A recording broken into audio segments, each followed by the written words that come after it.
La dieta de una persona celíaca se encuentra condicionada a la hora de socializar. Hoy es el día de los celíacos y el nutricionista Ellinero Kevin nos habla sobre ello. Consiste simplemente en una dieta en la que hay que evitar totalmente la ingesta de gluten. El gluten es la proteína, es un conjunto de proteínas que se encuentra en algunos cereales como el trigo, el centeno, la cebada, la espelta y a veces la avena también suele tener gluten.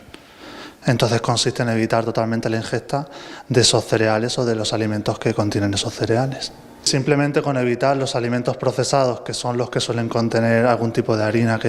o de cereal que contiene gluten, simplemente con evitarlos no hay que hacer mucho más. Y hoy en día en los supermercados hay bastante variedad de productos sin gluten. No tanto como con gluten, pero cada vez va habiendo más variedad, que suelen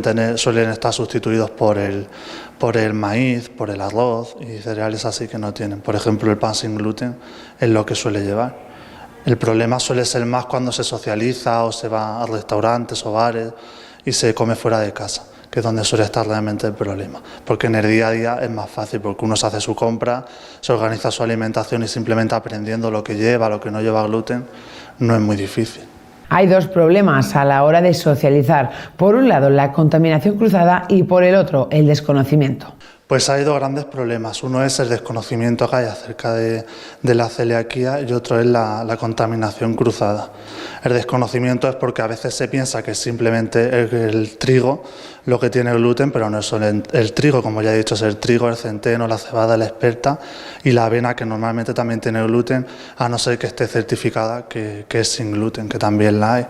Y luego la contaminación cruzada, porque si por ejemplo vas a un bar y te pides unas patatas fritas, que es un alimento que no tiene gluten, porque aparte no es un cereal y no tiene gluten, pero si está hecho en una freidora en la que el aceite se han hecho unos calamares rebozados con harina de trigo, pues ese alimento ya está contaminado con gluten y entonces esas patatas ya tienen gluten y un celíaco pues ya le ocasiona la reacción inflamatoria intestinal. Pues ese es el problema sobre todo, la contaminación cruzada, porque aparte de pedirte, si vas a un bar o a un restaurante, un alimento que no tenga gluten, tienes que estar preguntando de qué manera se ha cocinado ese alimento o si se han utilizado recipientes donde habían alimentos con gluten, porque si no es que con muy poquito que se consuma el intestino ya empieza a dañarse y puede haber mala absorción de vitaminas, de minerales y de otros nutrientes y a la larga poder tener problemas como consecuencia de eso. Hoy en día los establecimientos deberían de modernizar sus cartas para atender la demanda de cualquier tipo de persona, como dice el nutricionista. La restauración, los bares y los restaurantes tendrán que informarse sobre todo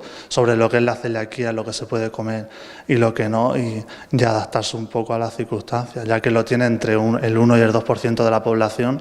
que eso es entre 500.000 y 1 millón de personas en España,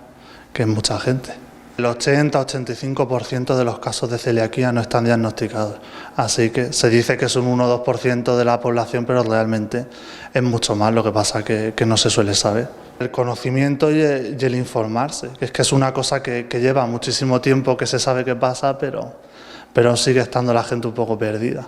Al final es educarse un poco y ya está, simplemente. Si en sí no es muy difícil llevar una vida sin gluten, pero el problema es sobre todo en las salidas, que muchas veces no se entiende el problema que ocasiona y se tiene poco cuidado o vas y pides un alimento sin gluten a un bar y te ponen uno que lleva caduca 3 años porque como casi nadie lo pide o cosas sin sabor ninguno, que en general hay que modernizarse un poco y adaptarse a las circunstancias, y comer sin gluten está todo igual de bueno y es igual de saludable y no se nota nada, que no cuesta nada incluir opciones sin gluten en los menús, que no solo se lo comerían los celíacos, sino que al final es para todo el mundo también.